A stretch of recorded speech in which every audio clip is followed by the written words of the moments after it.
Halo semuanya, selamat datang kembali di podcast kesehatan bersama saya, Reza. Hari ini kita akan bahas topik yang sangat penting dan banyak ditanyakan. Kenapa seseorang bisa kesulitan hamil? Apa aja faktor medis yang mempengaruhi kesuburan? Dan kenapa kadang-kadang kita merasa sudah berusaha maksimal tapi belum juga berhasil? Ketidaksuburan atau infertilitas itu adalah kondisi di mana pasangan suami istri yang sudah aktif berhubungan seks secara teratur selama setahun atau lebih tanpa menggunakan alat kontrasepsi tapi belum berhasil hamil. Nah, dalam episode kali ini kita akan kupas tuntas penyebab medis yang bisa membuat seseorang mengalami kesulitan hamil. Jadi kalau kamu atau pasangan sedang berjuang dengan masalah ini, yuk kita simak penjelasannya. Menjelaskan infertilitas bukan kesalahan.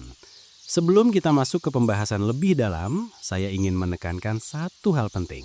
Ketidaksuburan itu bukan kesalahan pribadi.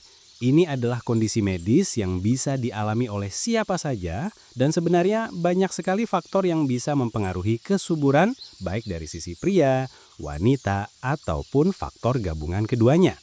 Jangan merasa cemas atau merasa seperti gagal hanya karena belum berhasil hamil. Infertilitas bukan berarti ada yang salah dengan diri kita. Dan yang paling penting, kita bisa melakukan berbagai langkah medis untuk mengatasinya. Kita bahas yang pertama dari penyebab medis ketidaksuburan pada perempuan ya. Mari kita mulai dari sisi perempuan dulu ya. Ada beberapa penyebab medis utama kenapa seorang perempuan mungkin sulit hamil. Yang pertama adalah masalah ovulasi. Ovulasi itu adalah proses di mana ovarium atau indung telur melepaskan sel telur yang matang dan siap dibuahi.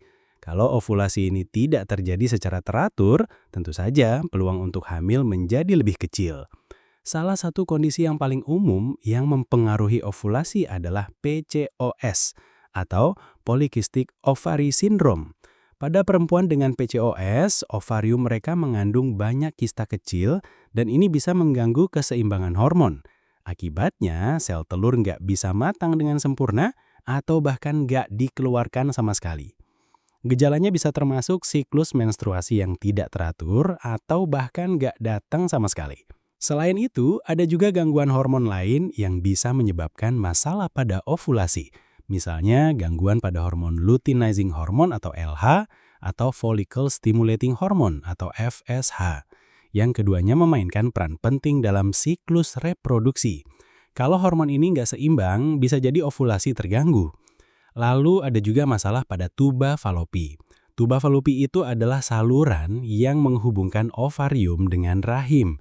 Jika tuba ini tersumbat atau rusak, sel telur dan sperma nggak akan bisa bertemu untuk terjadinya pembuahan. Sumbatan pada tuba falopi ini biasanya disebabkan oleh infeksi panggul sebelumnya, seperti penyakit radang panggul atau PID yang disebabkan oleh infeksi menular seksual. Jika tidak segera diobati, infeksi ini bisa menyebabkan jaringan parut yang menghalangi tuba falopi. Dan jangan lupa, ada juga masalah pada rahim itu sendiri. Misalnya, pada kondisi endometriosis, jaringan yang biasanya melapisi dinding rahim tumbuh di luar rahim, seperti di ovarium atau tuba falopi. Kondisi ini bisa menyebabkan peradangan dan mempengaruhi kualitas sel telur serta kesuburan. Selain itu, ada juga faktor usia yang harus diperhatikan. Seiring bertambahnya usia, kualitas dan jumlah sel telur dalam ovarium menurun terutama setelah usia 35 tahun. Ini adalah salah satu alasan kenapa kesuburan perempuan bisa menurun seiring berjalannya waktu. Jadi, semakin tua, semakin kecil peluang untuk hamil secara alami. Penyebab medis ketidaksuburan pada pria. Sekarang mari kita bahas dari sisi pria ya. Ternyata masalah kesuburan juga bisa terjadi karena faktor dari pihak pria ya.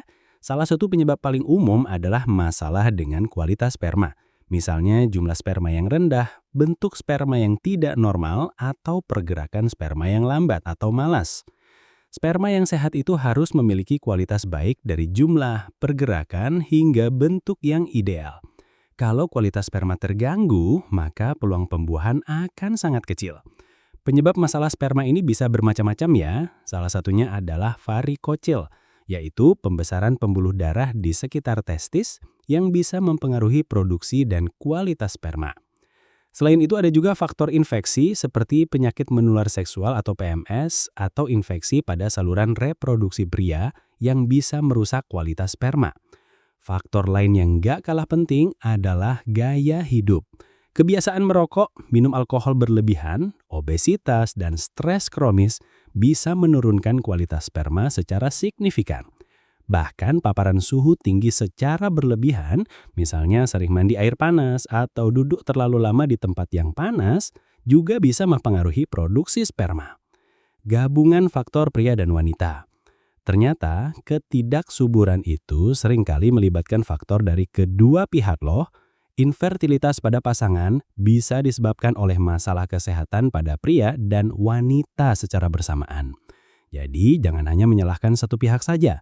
Pemeriksaan dari kedua belah pihak sangat penting untuk mengetahui penyebab pasti ketidaksuburan. Ada juga kondisi yang disebut unexplained infertility, di mana meskipun semua tes menunjukkan hasil normal, pasangan tetap kesulitan hamil. Ini bisa sangat frustratif ya, karena meskipun tidak ada masalah medis yang jelas, kehamilan tetap belum terjadi. Pada kasus ini, pasangan bisa jadi perlu mempertimbangkan opsi perawatan fertilitas lebih lanjut seperti inseminasi buatan atau bayi tabung. Pemeriksaan medis untuk mendiagnosis ketidaksuburan. Kalau kamu sudah mencoba hamil selama 12 bulan tanpa hasil, atau 6 bulan jika usia pasangan lebih dari 35 tahun, sangat disarankan untuk melakukan pemeriksaan medis. Di sini dokter akan melakukan beberapa tes untuk mengetahui penyebab ketidaksuburan. Biasanya pemeriksaan tersebut meliputi tes darah hormon untuk ngecek keseimbangan hormon yang mengatur ovulasi pada wanita, seperti hormon FSH, LH, dan progesteron. Ultrasonografi transvaginal untuk melihat kondisi rahim dan ovarium, apakah ada kista atau masalah lain yang terlihat jelas. HSG atau hysterosalpingografi, tes ini digunakan untuk mengecek apakah tuba falupi terbuka atau tersumbat. Analisis sperma, tes untuk memeriksa jumlah, kualitas, dan pergerakan sperma pria. Dan laparoskopi, jika diperlukan, pemeriksaan ini bisa digunakan untuk mendeteksi masalah lebih dalam seperti endometriosis atau gangguan lainnya yang tidak terlihat di pemeriksaan biasa. Tips dan dukungan emosional. Ingat, perjalanan ini nggak mudah ya. Ketika kamu dan pasangan merasa stres atau kecewa karena belum berhasil hamil, itu hal yang sangat wajar. Tapi jangan biarkan hal itu menghancurkan hubungan kalian. Dukungan emosional dari pasangan itu sangat penting, apalagi di saat-saat seperti ini. Saya juga ingin memberikan beberapa tips untuk menjaga kesehatan reproduksi. Yang pertama, jaga pola makan sehat. Makan makanan bergizi yang kaya antioksidan, vitamin, dan mineral. Berolahraga secara teratur, aktivitas fisik bisa membantu menjaga berat badan ideal dan meningkatkan kesehatan reproduksi. Kelola stres dengan baik. Stres berlebihan bisa mempengaruhi keseimbangan hormon dan kesuburan. Berhenti merokok dan mengurangi alkohol, kebiasaan ini sangat berpengaruh buruk pada kesuburan. Dan terakhir, ingat bahwa ada banyak opsi perawatan yang tersedia. Jangan ragu untuk mencari bantuan medis jika merasa kesulitan. Nah, teman-teman, itu tadi penjelasan panjang lebar tentang penyebab ketidaksuburan, baik dari sisi wanita maupun pria. Semoga kalian bisa lebih memahami dan tidak merasa terpuruk ya. Ingat, ini adalah perjalanan dan kadang butuh waktu. Yang penting kamu dan pasangan tetap kuat dan saling mendukung. Terima kasih sudah mendengarkan podcast kali ini. Jangan lupa untuk share informasi ini kepada teman-teman yang mungkin membutuhkan. Kalau ada pertanyaan atau topik lain yang ingin kalian bahas, bisa komen di bawah atau DM saya langsung. Sampai jumpa di episode berikutnya bareng saya, Reza.